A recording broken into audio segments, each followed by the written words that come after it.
J'ai soif de ta présence, divin chef de ma foi.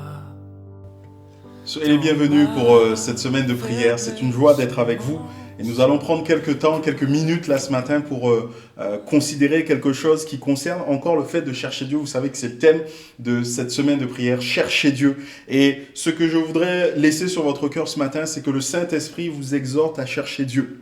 Chercher Dieu ne vient pas de l'humanité. Chercher Dieu ne vient pas du cœur de l'homme. Ce n'est pas l'homme qui a pensé, qui un beau jour s'est dit « j'irai vers Dieu ». Non, nous voyons dans la parole de Dieu que c'est Dieu qui prend la peine d'aller vers l'homme, que c'est Dieu qui prend la peine d'aller vers Adam, de rentrer en contact avec lui, de lui dire ce qu'il a sur le cœur. Et bien plus qu'une simple communication, on se rend compte dès les commencements que Dieu voulait inviter Adam dans une intimité, dans une proximité avec lui, que Dieu voulait inviter Adam à venir dans sa présence. Et malgré tout le péché et ses conséquences, Dieu encore aujourd'hui cherche l'homme. Dieu encore aujourd'hui invite l'homme à venir dans sa présence. Et quand nous lisons la parole de Dieu, nous nous rendons compte que la parole de Dieu est remplie de ces invitations. La parole de Dieu est remplie de cette expression « chercher l'Éternel »,« chercher Dieu ». C'est une invitation sur laquelle on pourrait passer sans y prendre garde.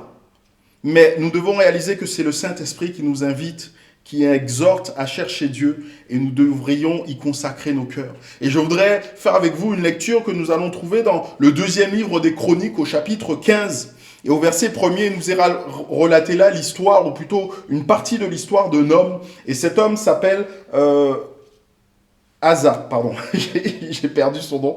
Cet homme s'appelle Asa. Et son histoire commence au début du chapitre 14, mais là, au chapitre 15, voilà ce qu'il nous est dit. L'Esprit de Dieu fut sur Azaria, fils d'Obed, et Azaria alla au-devant d'Asa et lui dit, « Écoutez-moi, Asa et tout Juda et Benjamin, l'Éternel est avec vous quand vous êtes avec lui. Si vous le cherchez, vous le trouverez.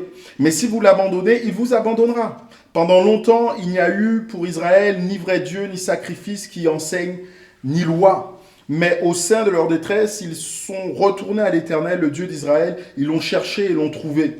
Dans ces temps-là, point de sécurité pour ceux qui allaient et venaient, car il y avait de grands trous parmi tous les habitants du pays. On se heurtait peuple contre peuple, ville contre ville, parce que Dieu les agitait par toutes sortes d'angoisses. Vous donc, fortifiez-vous et ne laissez pas vos mains s'affaiblir, car il y aura un salaire pour vos œuvres.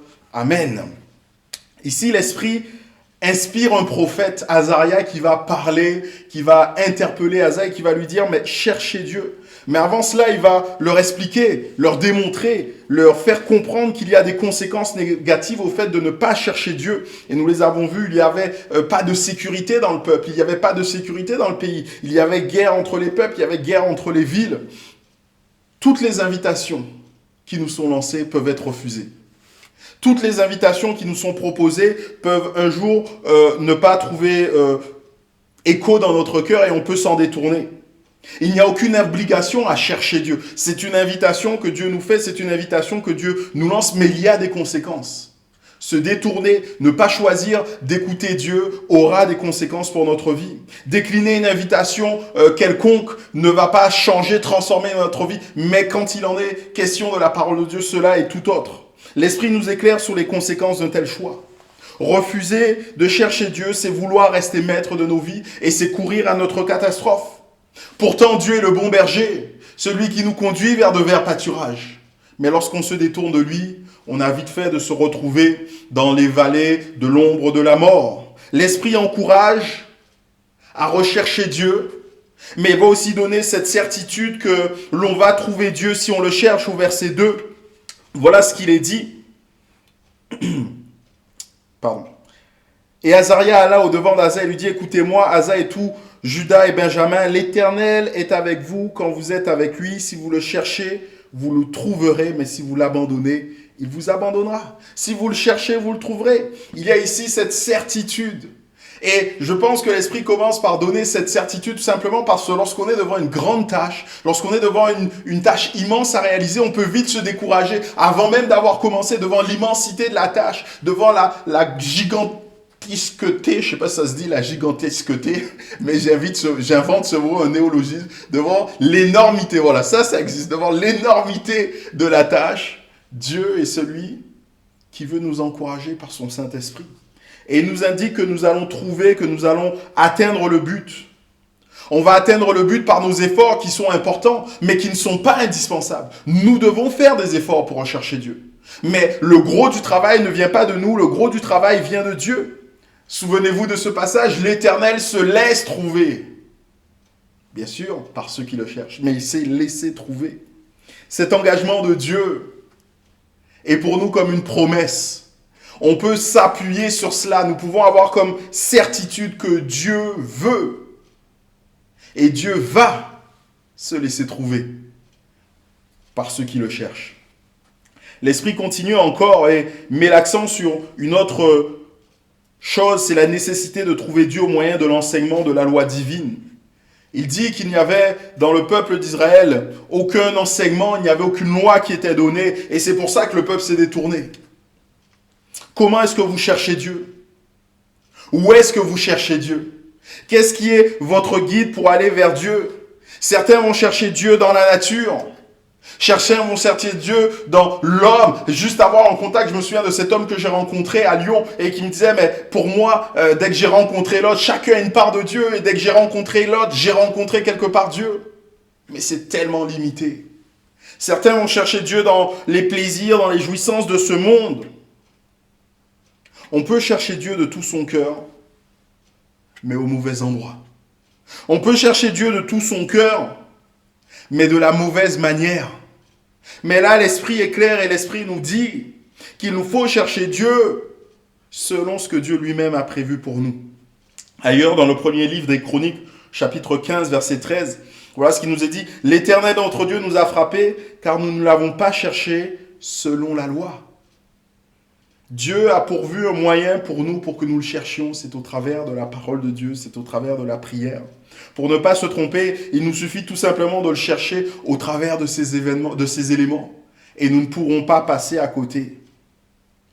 Pour finir, bien-aimés, on pourrait passer à côté de l'importance de cette simple parole, chercher Dieu. On pourrait tout simplement croire que cela fait partie du folklore de l'Église. On est dans une église et c'est normal qu'on parle de cela. Mais bien plus que cela, j'aimerais vous rappeler que c'est l'Esprit de Dieu qui nous exhorte à chercher Dieu. C'est l'Esprit de Dieu qui vous exhorte à chercher Dieu. C'est une invitation. Et Dieu vous veut dans sa présence. Et parce que Dieu vous veut dans sa présence, il va vous encourager et vous rappeler que fuir loin de sa présence aura des conséquences pour vous. Il va vous rappeler que chercher la présence de Dieu avec assiduité, faire les efforts qui sont nécessaires, seront forcément couronnés de succès. C'est une promesse de Dieu. Il va aussi nous rappeler que le seul chemin que nous devons emprunter lorsque nous cherchons la présence de Dieu, c'est le chemin que Dieu lui-même a prévu pour nous, au travers de la lecture de la parole et de la prière. Bien-aimés, en finissant, tout simplement, je voudrais laisser 3 sujets de prière sur votre cœur, en rapport avec ce que nous venons de considérer pendant quelques minutes. J'aimerais que chacun, nous puissions prier pour que nous soyons sensibles à la voix de l'Esprit qui appelle. Que nous ne passions pas à côté de la voix de l'Esprit qui nous appelle, qui nous interpelle même peut-être. Et te dit, cherche Dieu. Je voudrais vous encourager aussi à prier pour le fait de persévérer dans les efforts. Ce n'est pas simple de trouver Dieu. Mais nous savons que nous avons cette promesse parce que le plus gros du travail, c'est Dieu lui-même qui l'a fait en venant jusqu'à nous. Et nous n'avons que des efforts simples, entre guillemets, à faire. Mais nous devons faire ces efforts pour trouver Dieu. Et enfin, j'aimerais vous encourager à prier pour que vous appuyiez sur la parole.